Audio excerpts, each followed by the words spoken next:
Hi friends, welcome back to my channel. ಇದು ತುಂಬ simple ಆದ ಊಟ, ಆದರೆ ಇದರ ಬೆನಿಫಿಟ್ ಅಂದರೆ ಇದರ ಉಪಯೋಗ ಗೊತ್ತಾದರೆ ಎಲ್ರಿಗೂ ಹೆಚ್ಚಾಗಿ ಗೊತ್ತಿರುತ್ತೆ. ಬಟ್ ಕೆಲವರು ಇದನ್ನು ಏನು ತಿನ್ನೋದು, ಏನು ಮಾಡೋದು ಬಿಡು ಅಂತ ಹೇಳ್ತಾರೆ. ಆದರೆ ತುಂಬ ರುಚಿಯಾಗಿರುತ್ತೆ.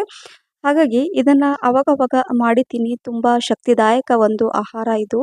ಹೌದು ಫ್ರೆಂಡ್ಸ್, ಇವತ್ತು ಅಡುಗೆ ಮನೆಯಲ್ಲೇ ಇರುತ್ತೆ ನಮ್ಮ ಎಲ್ಲ ರೋಗಗಳು ನಿವಾರಣೆ ಆಗುತ್ತೆ. ಯಾವ ರೋಗಗಳು ಕೂಡ ನಮ್ಮ ಹತ್ತಿರ ಕೂಡ ಬರದ ಹಾಗೆ ನಾವು ನೋಡ್ಕೋಬೋದು. ಹುರುಳಿಕಾಳಿನ ಈ ಸಾರು ಅನ್ನದ ಜೊತೆ, ರೊಟ್ಟಿ, ಮುದ್ದೆ ಜೊತೆಗಂತೂ ಪರ್ಫೆಕ್ಟ್. ಇಲ್ಲಿ ನೋಡಿ, ನಾನು 1 ಕಪ್ಪಷ್ಟು ಹುರುಳಿಕಾಳು ನೆನೆಸ್ಬಿಟ್ಟು ಅದನ್ನು ನಾನು 2 ದಿನಗಳ ಕಾಲ ಈ ಥರ ಇದರಲ್ಲೇ ಹಾಕಿಟ್ಟಿದ್ದೆ.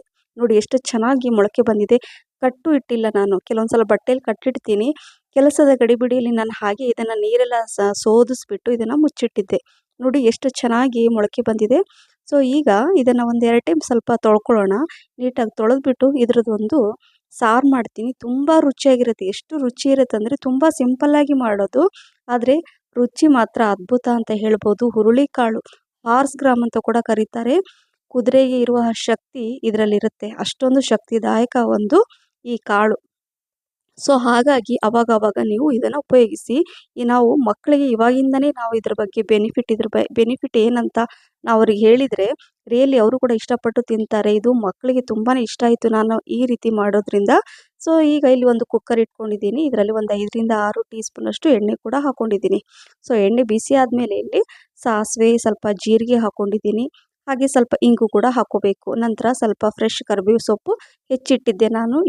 ಒಂದು ಈರುಳ್ಳಿ ಉದ್ದಕ್ಕೆ ಹೆಚ್ಚಿಟ್ಟಿದ್ದೆ, ಅದನ್ನು ಹಾಕ್ಕೊಳ್ತಾ ಇದ್ದೀನಿ. ಎಲ್ಲ ಸ್ವಲ್ಪ ಕಲರ್ ಚೇಂಜ್ ಆದಮೇಲೆ ನೋಡಿ, ಇಲ್ಲಿ 2 ಟೊಮೆಟೊ ಹಣ್ಣು ಕಟ್ ಮಾಡಿಟ್ಟಿದ್ದೀನಿ. ಒಂದು ಇದರಲ್ಲಿ ಒಗ್ಗರಣೆಗೆ ಹಾಕ್ತಾ ಇದ್ದೀನಿ ಉದ್ದಕ್ಕೆ ಕಟ್ ಮಾಡಿಬಿಟ್ಟು. ಒಂದು ನಾನು ಆಮೇಲೆ ತೋರಿಸ್ತೀನಿ ಯಾವ ರೀತಿ ಯೂಸ್ ಮಾಡಬೇಕು ಅಂತ. ಸ್ವಲ್ಪ ಅರಿಶಿನ, ಅರ್ಧ ಟೀ ಸ್ಪೂನಷ್ಟು ಧನಿಯಾ ಪುಡಿ, ಅರ್ಧ ಟೀ ಸ್ಪೂನಷ್ಟು ಜೀರಿಗೆ ಪುಡಿ, ಹಾಗೆ 2 ಟೀ ಸ್ಪೂನಷ್ಟು ಅಚ್ಚ ಖಾರದ ಪುಡಿ, ರುಚಿಗೆ ತಕ್ಕಷ್ಟು ಉಪ್ಪು. ಇದನ್ನೆಲ್ಲ ಹಾಕ್ಕೊಂಡು ಲೋ ಮೀಡಿಯಂ ಫ್ಲೇಮಲ್ಲಿ ಸ್ವಲ್ಪ ಹಸಿ ವಾಸನೆ ಹೋಗೋ ತನಕ ಇದನ್ನೆಲ್ಲ ಮಿಕ್ಸ್ ಮಾಡ್ಕೋಬೇಕು. ನಂತರ ನೋಡಿ, ಈ ಥರ ಸ್ವಲ್ಪ ಕಲರ್ ಚೇಂಜ್ ಆಗಬೇಕು. ಈ ಥರ ಮಾಡೋದ್ರಿಂದ ತುಂಬ ಚೆನ್ನಾಗಿರುತ್ತೆ. ಜಸ್ಟ್ 1 ನಿಮಿಷ ಸಾಕು. ಸಿಮ್ಮಲ್ಲಿ ಇಟ್ಕೊಂಡು ಇದನ್ನು ಮಿಕ್ಸ್ ಮಾಡ್ಕೊಳ್ಳೋಣ. ಈಗ ತೊಳೆದಿಟ್ಟಿರುವಂತಹ ಈ ಹುರುಳಿ ಕಾಳಿದೆ ಅಲ್ವಾ, ಎಷ್ಟು ಚೆನ್ನಾಗಿ ಮೊಳಕೆ ಬಂದಿದೆ ನೋಡಿ, ತುಂಬ ಚೆನ್ನಾಗಿದೆ ಇದು. ಸೊ ಇದನ್ನು ಇದರಲ್ಲಿ ಹಾಕ್ಕೊಳ್ತಾ ಇದ್ದೀನಿ.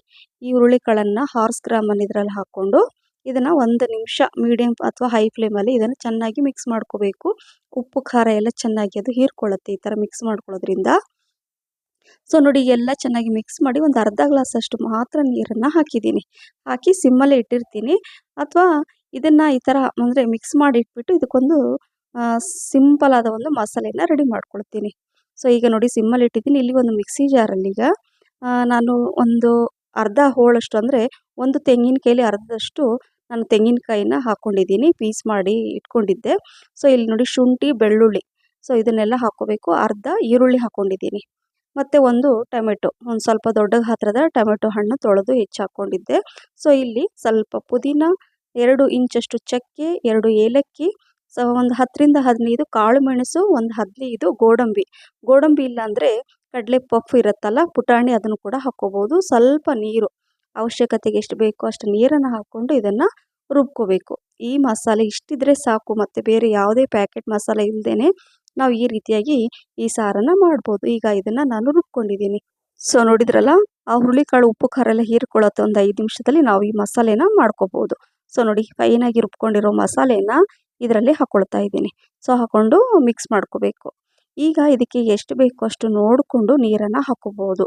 ತುಂಬ ಗಟ್ಟಿನೂ ಇರಬಾರ್ದು, ತುಂಬ ತೆಳುನೂ ಇರಬಾರ್ದು. ಯಾಕಂದರೆ ಚಪಾತಿ, ರೊಟ್ಟಿ, ಅನ್ನ, ಮುದ್ದೆ ಎಲ್ಲದಕ್ಕೂ ಇದು ಪರ್ಫೆಕ್ಟ್ ಆಗಿರಬೇಕು. ಹಾಗಾಗಿ ಇಲ್ಲಿ ನಾನು ಅರ್ಧ ಗ್ಲಾಸಷ್ಟು ನೀರನ್ನು ಮಿಕ್ಸಿ ಜಾರಲ್ಲಿ ಹಾಕ್ಕೊಂಡು ಆ ನೀರನ್ನು ಇದರಲ್ಲಿ ಹಾಕ್ಕೊಂಡಿದ್ದೀನಿ. ನೋಡಿ, ಕಲರ್ ಕೂಡ ಎಷ್ಟು ಚೆನ್ನಾಗಿ ಬಂದಿದೆ ಅಲ್ವಾ. ಸೊ ನೋಡಿ, ಮಿಕ್ಸ್ ಮಾಡಿಕೊಂಡು ಸ್ವಲ್ಪ ಉಪ್ಪು ಕಡಿಮೆ ಅನಿಸ್ತು, ಸ್ವಲ್ಪ ಉಪ್ಪು ಕೂಡ ಹಾಕ್ಕೊಂಡಿದ್ದೀನಿ, ಸಾಲ್ಟ್ ಹಾಕ್ಕೊಂಡು ಮಿಕ್ಸ್ ಮಾಡಿಕೊಂಡು ಈಗ ಕುಕ್ಕರ್ ಲಿಡ್ಡನ್ನು ಕ್ಲೋಸ್ ಮಾಡ್ತಾ ಇದ್ದೀನಿ. ಕ್ಲೋಸ್ ಮಾಡಿ ಒಂದು 3 ವಿಸಲ್, ಮೀಡಿಯಂ ಫ್ಲೇಮಲ್ಲಿ 3 ವಿಸಲ್ ಆದರೆ ಸಾಕು. ಸೊ ನೋಡಿದ್ರಲ್ಲ, ಈಗ ವಿಸಲ್ ಕೂಡ ಆಯಿತು, 3 ವಿಸಲ್ ಆಯಿತು. ಸೊ ನಾನು ಅನ್ನ ಕೂಡ ಮಾಡಿಟ್ಟಿದ್ದೆ, ಬಿಸಿ ಬಿಸಿ ಅನ್ನ ಕೂಡ ರೆಡಿ ಇದೆ. ಸೊ ನೋಡಿ, ಈಗ ಒಂದು 5 ನಿಮಿಷ ಬಿಟ್ಟು ಇದನ್ನು ಕುಕ್ಕರ್ ಲಿಡ್ ಓಪನ್ ಮಾಡಿದ ತಕ್ಷಣ ಎಷ್ಟು ಚೆನ್ನಾಗಿ ಘಮ ಘಮ ಪರಿಮಳ ಗೊತ್ತಾ, ತುಂಬ ಚೆನ್ನಾಗಿ ಬಂದಿದೆ. ಸೊ ನೋಡಿ, ಪರ್ಫೆಕ್ಟಾಗಿ ಇದು ಕುಕ್ ಆಗಿದೆ. ಸೊ ಹಾಗಾಗಿ ಈ ರೀತಿಯಾಗಿ ಕೆಲವೊಂದು ಸಲ ಮನೆಯಲ್ಲೇ ಈ ಥರ ಸಾರು ಮಾಡಿಬಿಟ್ರೆ ಎಲ್ಲದಕ್ಕೂ ಅನ್ನ, ರೊಟ್ಟಿ, ಚಪಾತಿ, ಮುದ್ದೆಗೂ ಪರ್ಫೆಕ್ಟ್ ಅಂತ ಹೇಳ್ಬೋದು. ಹುರುಳಿಕಾಳಿನ ಆರೋಗ್ಯದ ಬಗ್ಗೆ ನಿಮ್ಗೆ ಗೊತ್ತಾದರೆ ಇದನ್ನು ದಿನ ಮಾಡಿ ತಿಂತೀರಾ. ಅಷ್ಟೊಂದು ಶಕ್ತಿದಾಯಕ ಒಂದು ಆಹಾರ. ಸೊ ಬಿಸಿ ಬಿಸಿ ಅನ್ನದ ಜೊತೆ ನೀವು ಇದನ್ನು ಹಾಕ್ಕೊಂಡು ತಿಂತಾ ಇದ್ರೆ ರಿಯಲಿ ಹೊಟ್ಟೆ ತುಂಬ ಊಟ, ಕಣ್ಣು ತುಂಬ ನಿದ್ದೆ ಅಂತ ಹೇಳ್ಬೋದು. ಶಕ್ತಿದಾಯಕ ಈ ಆಹಾರ. ಸೊ ಹಾಗಾಗಿ ಇದನ್ನು ಮಿಸ್ ಮಾಡದೆ ಇದನ್ನು ಮಾಡಿ ತಿನ್ನಿ. ಸ್ವಲ್ಪ ಹಪ್ಪಳ ಅಥವಾ ಉಪ್ಪಿನಕಾಯಿ ಇಟ್ಕೊಂಡ್ಬಿಡಿ, ತಿಂತಾ ಇದ್ರೆ ತಿಂತಾನೆ ಇರ್ತೀರ ಅಂತ ಹೇಳ್ತಾ, ಈ ರೆಸಿಪಿ ನಿಮ್ಗೆ ಇಷ್ಟ ಆಗಿದ್ರೆ ಲೈಕ್, ಶೇರ್, ಕಮೆಂಟ್ಸ್ ಮತ್ತು ಸಬ್ಸ್ಕ್ರೈಬ್ ಮಾಡೋದನ್ನು ಮರಿಬೇಡಿ. ನಿಮ್ಮ ಫ್ರೆಂಡ್ಸ್ ಮತ್ತು ಫ್ಯಾಮಿಲಿ ಕೂಡ ಶೇರ್ ಮಾಡಿ. ನನ್ನ ಫೇಸ್ಬುಕ್ ಪೇಜ್ ಕೂಡ ಫಾಲೋ ಮಾಡಿ. ತುಂಬ ಸಿಂಪಲ್ ಆದ ಈ ಅಡುಗೆ, ಆದರೆ ರುಚಿ ಮಾತ್ರ ತುಂಬಾ ಚೆನ್ನಾಗಿರುತ್ತೆ. ಹಾಗೆ ಆರೋಗ್ಯಕ್ಕೆ ಕೂಡ ತುಂಬಾ ಒಳ್ಳೆಯದು. ಮಿಸ್ ಮಾಡದೆ ಮಾಡಿ ಅಂತ ಹೇಳ್ತಾ ಮತ್ತೆ ಇನ್ನೊಂದು ರೆಸಿಪಿ ಜೊತೆ ಸಿಗ್ತೀನಿ. Thank you for watching. Bye.